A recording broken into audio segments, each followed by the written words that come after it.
Hello anh em nha, hôm nay mình sẽ đi solo squad bên server Indo nha mọi người.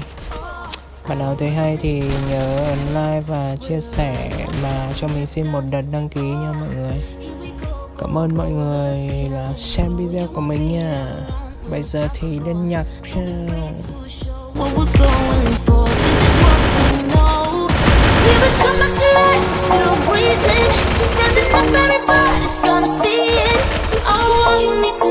We're holding on, even if we fall, we will rise up and we follow the path that we believe in.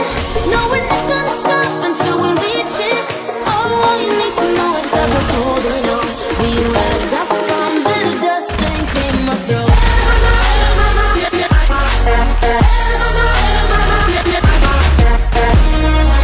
Video của mình tới đây đã hết rồi. Mọi người nhớ cho mình xin một like, một follow và một lượt đăng ký kênh nha mọi người.